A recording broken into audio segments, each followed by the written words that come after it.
Chinese സാധനം എന്ന് കേൾക്കുമ്പോൾ തന്നെ നമ്മുടെ ഉള്ളിൽ ആദ്യം ഓടിയെത്തുന്നത് ഡ്യൂപ്ലിക്കേറ്റ് എന്ന വാക്കാണ്. ഫോണായാലും ചാർജർ ആയാലും ഒറിജിനലിനെ വെല്ലുന്ന ലുക്കില് കുറഞ്ഞ വിലയ്ക്ക് സാധനം ഇറക്കാൻ ചൈനയെ കഴിഞ്ഞേ വേറെ ആരുമുള്ളൂ. എന്നാൽ ആ പഴയ പണി ഇപ്പോൾ ചൈന ഡിജിറ്റൽ ലോകത്തെ ഏറ്റവും വലിയ വിദ്യയായ ആർട്ടിഫിഷ്യൽ ഇന്റലിജൻസിലും പയറ്റുന്നു എന്നതാണ് ഞെട്ടിക്കുന്ന വാർത്ത. അമേരിക്കൻ ലാബുകളിൽ കോടികൾ ചിലവാക്കി വികസിപ്പിച്ചെടുത്ത ബുദ്ധിശക്തിയും സാങ്കേതിക വിദ്യയും ചൈന വ്യാവസായിക അടിസ്ഥാനത്തിൽ മോഷ്ടിക്കുന്നുവെന്ന് വൈറ്റ് ഹൌസ് ഔദ്യോഗികമായി ആരോപിച്ചിരിക്കുന്നു.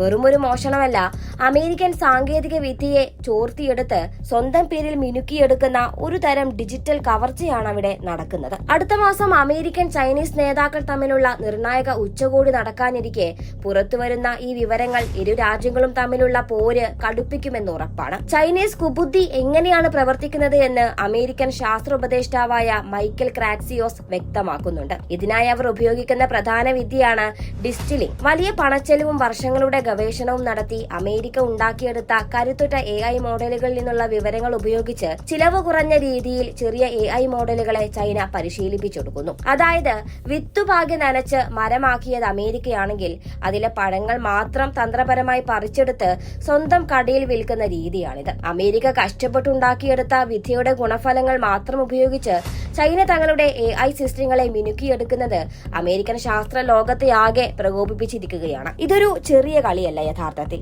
മോഷണം പിടിക്കപ്പെടാതിരിക്കാൻ അതിസങ്കീർണമായ വഴികളാണ് ചൈന നോക്കുന്നത്. 10,000-കണക്കിന് വ്യാജ അക്കൗണ്ടുകളും പ്രോക്സി സെർവറുകളും ഉപയോഗിച്ച് വലിയൊരു സൈബർ യുദ്ധം തന്നെ അവർ നടത്തുകയാണ്. ജയിൽ ബ്രേക്കിംഗ് പോലുള്ള വിദ്യകൾ വഴി അമേരിക്കൻ AI മോഡലുകളുടെ സുരക്ഷാ വലയങ്ങൾ തകർത്ത് അതിനുള്ളിലെ രഹസ്യ വിവരങ്ങൾ ഇവർ പുറത്തെടുക്കുന്നു. ഓപ്പൺ AI പോലെയുള്ള ലോക പ്രശസ്ത കമ്പനികൾ നേരത്തെ തന്നെ ഇത്തരം ആശങ്കകൾ പങ്കുവച്ചിരുന്നു. ഇപ്പോൾ വൈറ്റ് ഹൌസ് തന്നെ ഔദ്യോഗികമായി ഈ കൊള്ളയെക്കുറിച്ച് മെമ്മോറാണ്ടം പുറത്തിറക്കിയതോടെ ചൈനീസ് AI കമ്പനികൾ കടുത്ത നിരീക്ഷണത്തിലാണ്. സ്വന്തം ബുദ്ധിശക്തി സംരക്ഷിക്കാൻ അമേരിക്ക ഇപ്പോൾ 4 പ്രധാന നീക്കങ്ങളാണ് നടത്തുന്നത്. 1. ചൈനീസ് ഹാക്കർമാരുടെ മോഷണ രീതികളെക്കുറിച്ച് അമേരിക്കൻ AI കമ്പനികൾക്ക് കൃത്യമായ രഹസ്യാന്വേഷണ വിവരങ്ങൾ നൽകും. 2.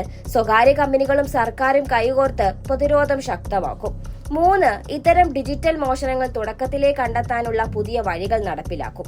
4. മോഷണത്തിൽ ഏർപ്പെടുന്ന വിദേശ കക്ഷികൾക്കെതിരെ കർശന നടപടികൾ സ്വീകരിക്കും. ചൈനീസ് മോഡലുകൾ ഇത്തരം മോഷണത്തിലൂടെ ഉണ്ടാക്കിയതാണെങ്കിൽ അവയെ വിശ്വസിക്കാൻ കഴിയില്ലെന്ന് അമേരിക്ക ലോകത്തോട് തുറന്നു പറയുകയാണ്. പതിവ് പോലെ അമേരിക്കയുടെ ഈ ആരോപണങ്ങളെയും ചൈന തള്ളിക്കളഞ്ഞിട്ടുണ്ട്.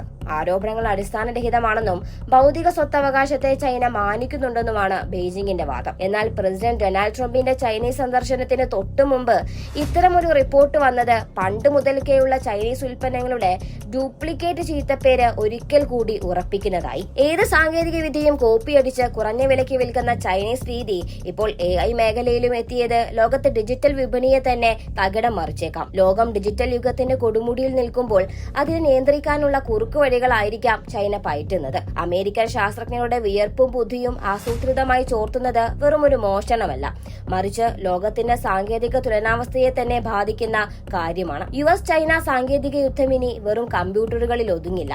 അത് വരാനിരിക്കുന്ന ആഗോള രാഷ്ട്രീയത്തെയും സമ്പദ് വ്യവസ്ഥയെയും മൊത്തത്തിൽ മാറ്റിയെഴുതും. സ്വന്തമായി വികസിപ്പിക്കുന്ന ബുദ്ധിക്ക് പകരം മോഷ്ടിച്ചെടുത്ത വിദ്യ കൊണ്ട് ചൈന എത്ര കാലം മുന്നോട്ടു പോകുമെന്നാണ് ഇപ്പോൾ ലോകം ചോദിക്കുന്നത്.